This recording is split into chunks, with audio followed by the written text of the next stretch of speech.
السلام عليكم ورحمة الله وبركاته. ازيكم عاملين ايه؟ وحشتوني جدا جدا. ان شاء الله النهارده هنعمل مع بعض الطعمية البيتي احسن من بتاع بره بكتير، وفي حاجات كده خطوات هقول لكم عليها ما تعملوهاش عشان خاطر ما تبص منكم.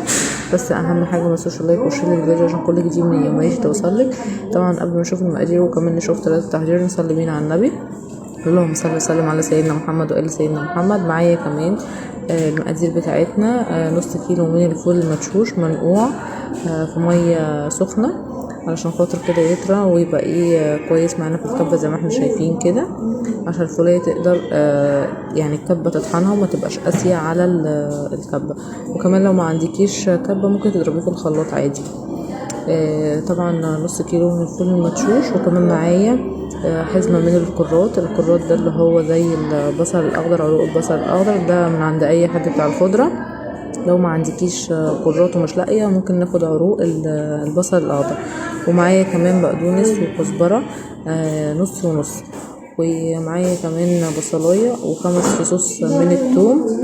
وكمان طبعا احنا مش هناخد بقى الخضره بتاعتنا دي كلها، احنا هنحط علشان خاطر ما تبقاش خضره قوي، عشان كل ما تبقى خضره قوي بتغمق ومش هتبقى حلوه. زي ما احنا شايفين كده انا حطيت الفول بتاعي في الكبه، وطبعا هضربه زي ما احنا شايفين كده. طبعا هضربه يخليه ناعم خالص زي ما احنا شايفين كده، وبعدين هقلب بقى كل الخضرة عليها وهرجع اضربهم كمان ضربة علشان خاطر الطعمية بتاعتي تجمع. شايفين ما شاء الله لا قوة الا بالله، اصلا من قبل ما احط خضرة من غير نقطة مية هي ماسكة نفسها ازاي.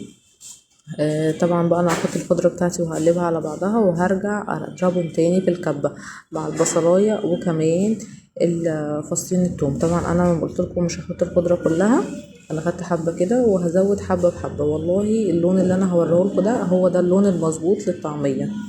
وطبعا لما نيجي بقى نشيلها في الفريزر ما نشيلهاش وهي متبهره، لان لو انت حاطه لها البهارات بتاعتها اللي هي الكمون وشويه فلفل اسود وشويه كزبره والكلام ده بتغمق، مش هتبقى حلوه، هتغمق معاكي. لو انت عايزاها تبقى خضره زي ما هي كده حط لها زي ما هي وبططيها كده وحطيها في الاكياس زي ما انا وريتكم في اول الفيديو. تمام كده. شايفين ما شاء الله لا قوه الا بالله شكلها عامل ازاي من غير نقطه ميه كده. انا ضربتها هفرزها بقى في الاكياس بالكميات اللي انا محتاجاها. كل واحد طبعا عارف بقى الكميه اللي عيلته هتستخدمها في الاستخدام اليومي.